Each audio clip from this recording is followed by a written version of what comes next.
Well, my dear friends, I hope you're all doing well. Our shul's coming off of a really incredible tefillah experience this past Friday night. We had a musical Kabbalat Shabbat with Moish Feiglin and Alex Burkoy and Yisrael Kiselevich, and what an incredible experience! The energy and the joy was really profound. And there was a moment in the middle of Kabbalat Shabbat when we kind of transitioned from the concert into the actual Kabbalat Shabbat, and we were singing, and it was really, really incredible. And I had this sudden urge to look around and make sure that everybody was having a good time. This is a bit of a weakness of mine as a rabbi, as someone who's trying to create community. I'm always kind of concerned, like, are people into it? Are people digging it? What's happening? But then I stepped back and I said, no. If I can be genuine, if I can be in the moment, if I can be connected to tefillah and trying to work on sensing Hashem's presence in this moment, then people will probably join along. If it's genuine, if it's real, people will tap into that. And thankfully, I did have some help with Moish, but I think that's what happened in the end. And we all kind of got connected to the moment of tefillah. And that sort of experience, and that moment of kind of choosing to be in the moment as opposed to thinking about it and wondering how it's going, reminded me of another experience that I had a couple of years ago. I was learning in yeshiva in a place called Bat Ayin in Israel. Bat Ayin's a wild place. It attracts a lot of wild sorts of people. It's the kind of place that drum circles will just kind of sprout up in the middle of the town on a Tuesday afternoon. And this was a drum circle, but it was also happened to be Purim, so it was maybe a bit more appropriate.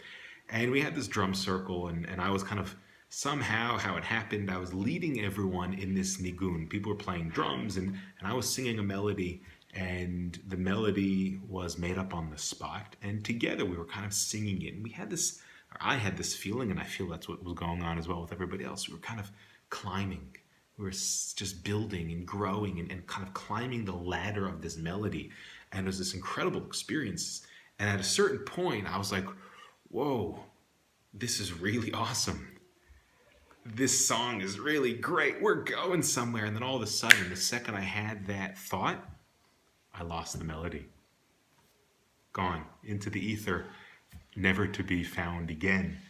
And all we could do in that moment, because at that song, like the whole drum circle just kind of collapsed because I was leading everyone. All we could do was laugh. And it was this incredible experience of we were in the moment, but then when I stepped back to be conscious of how great that moment was, everything fell apart. In this week's Parsha, amongst many things, Parshat Kitisa obviously talks about the sin of the golden calf, but it also mentions Shabbat. It's one of the many places in the Torah that Shabbat is mentioned. And it says about Shabbat, V'shamru v'nei Yisrael et ha-Shabbat, la'asot et ha-Shabbat. We say it in Kiddush every week. V'shamru v'nei Yisrael et ha-Shabbat, and Bnei Yisrael shall safeguard Shabbat, la'asot et ha-Shabbat, in order to make Shabbat. There are two elements in Shabbat. There's the safeguarding of it, there's the keeping of it, there's the rules, there's the minutiae, there's the laws that create boundaries in which we observe Shabbat. But that's not all Shabbat is about. There's also making Shabbat, being in Shabbat, also Zachor et Yom HaShabbat, remembering Shabbat, being in the moment of Shabbat, because Shabbat, above all, is a state of mind. It is a consciousness and awareness of the interconnectivity of all of creation, of the harmony of all of creation. We sense the Creator in everything, and that is a state of mind.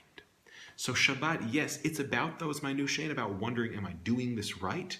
But it's also even more so about stepping back and trying to sense the beauty of the moment, to be mindful of Shabbat. We need to make Shabbat, to tap into the energy of Shabbat. Now, this Friday night, unfortunately, we will not have the benefit of a band, and we won't have musical instruments, but we have our voices. And it's so important that we continue as our community. I know that there's people who watch this outside of Melbourne and throughout the world.